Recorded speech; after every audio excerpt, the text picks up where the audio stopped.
This is your Daily Rail update. Do you remember, it must have been 7 years ago now when I first filmed this bit. We're at Exeter Road, where the power station was, and actually still is, despite some people saying it's not. The walls to the left and the right are the original boundary to the power station, which is obviously coal fed. It took me quite a while to find out that they got the water from a borehole.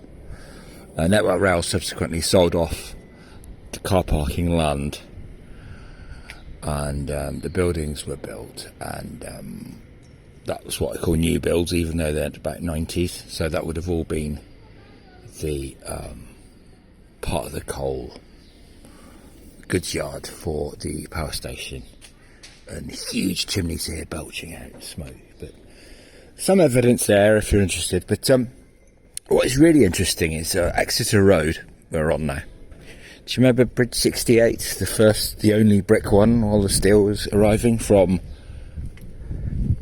Sheffield, with the Victorians going down to save. This one was built to save the Victorians, like going down into the cutting.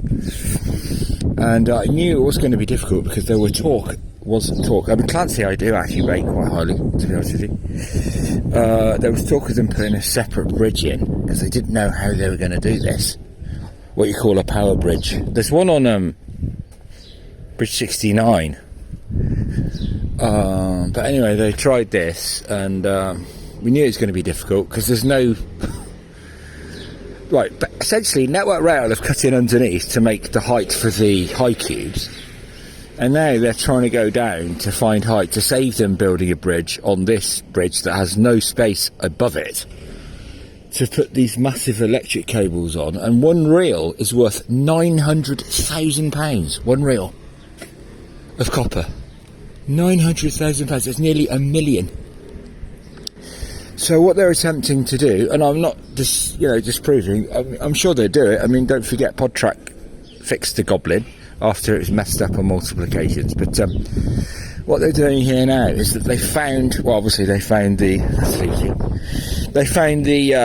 the stuff that could fit over there. You've got an arch, and you've got not much in between. It's very, very narrow. So they've essentially dug up the road, so they're going to use the road over the arch. You can see where the board is there. That's the top of the arch. So, and there's a security camera there. So it's really interesting. They've gone through generations of road laying. Don't forget, it would have originally been cobblestones, and then it was built up subsequently over the years.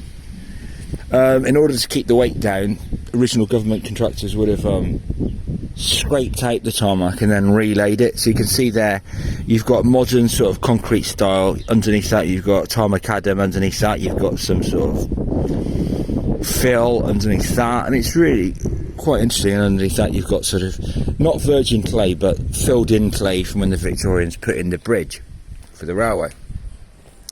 Now, the other interesting thing is here is that on the left, I don't know if anybody remembers me talking about that when the water's flowing 24/7, but there we did actually find when they were digging it up, and they're really, really helpful. We call him Clancy Owen. We located about 3 layers down because it's been added over the years and like heightened over the years due to the thingy. You can see the layers. We found the water, the capped off water shaft for the power station, and it's properly capped off with glue, and it's about, I'd say, about 1.5 foot down.